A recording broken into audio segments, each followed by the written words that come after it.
Hey guys, welcome back to the Persistent Managers Podcast. We're going to jump right into breaking myths to build a high-performing team. And we're going to target this to really that middle manager in a sales manager role. So here we go.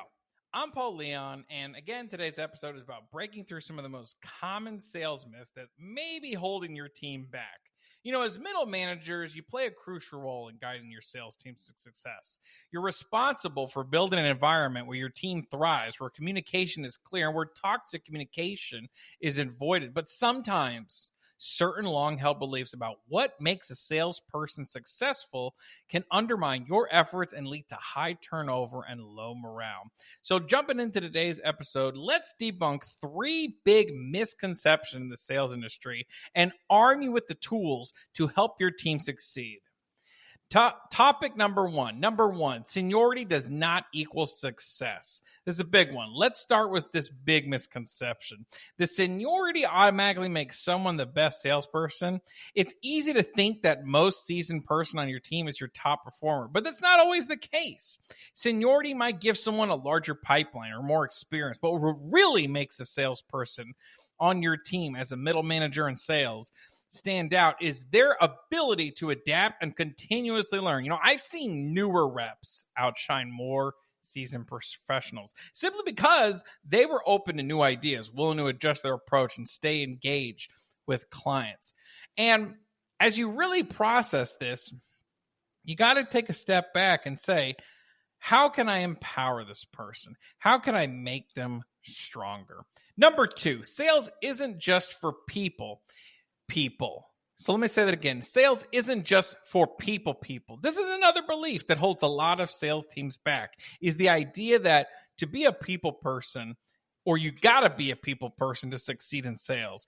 It's true that building relationships is important, but being naturally outgoing or extroverted isn't the whole story. In fact, some of the most successful salespeople I've worked with who aren't the loudest or most sociable, they're the best listeners. You know, my good friend Danny told me that in his business, he hires waiters and waitresses because they know how to read a menu and they know how to listen.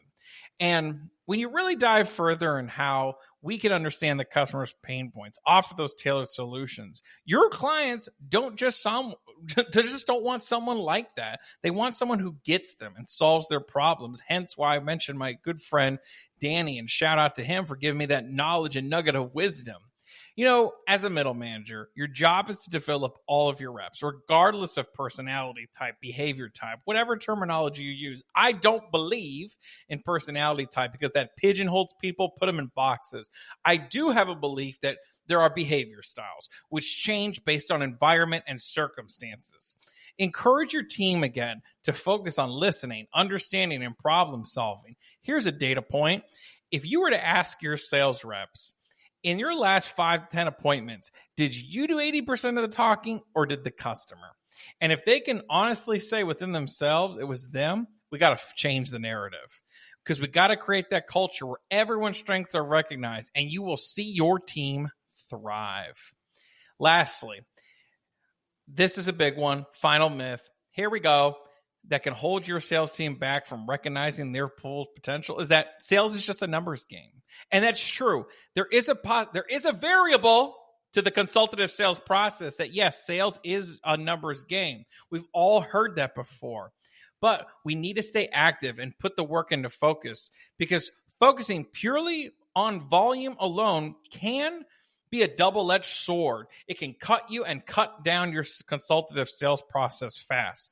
Meaning, if your team is only focused on hitting all call quotas or chasing numbers, they're missing out on the most important part of the job, career, building meaningful connections into that pipeline, because that's what drives long-term success in sales. It isn't just the number of calls you make. It's a big variable, 100%. I'm not discounting hard work, but the quality of the conversations you're having.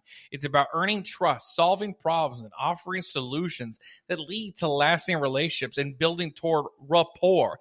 I'm going to tell you this. I've been in a lot of trainings. My profound definition that I believe rapport is it's the deepest relationship you can have in business, but it takes time to get there. So as a middle manager, middle manager in a sales organization, I'm speaking to you. I'm talking to your ear. It's up to you to help your team shift their focus just from hitting targets to creating real value for customers. Because when you focus on relationships rather than just numbers, the results will follow. So, number one, seniority doesn't equal success. What matters most is adaptability and continuous learning. Sales isn't just for extroverts. Listening, solving problems are real keys to success. Think about that example I gave you earlier with my friend Danny gave about they hire waiters and waitresses because they know how to listen and they know how to read a menu. Last one, sales is more than just a numbers game. You got to focus on building relationships and delivering value to customers. You have the power to break these myths and create a team that performs at the highest level, encouraging adaptability, focusing on relationships, and avoiding the toxic belief that only seniority or numbers matter. And when you can do that, when you can lean into that, you can see your team thrive.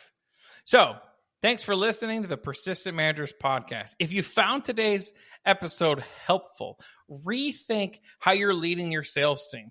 Don't forget to connect with me or us on LinkedIn at persistencemastery.com for more insights on how to lead without a toxic communication. And if you can, if you have a moment, 1 minute, please leave us a 5-star review on your favorite podcast platform. It really helps the channel out dramatically for this key core career-changing improvement episode to hit someone else's ear and give them value as you did today. Thank you.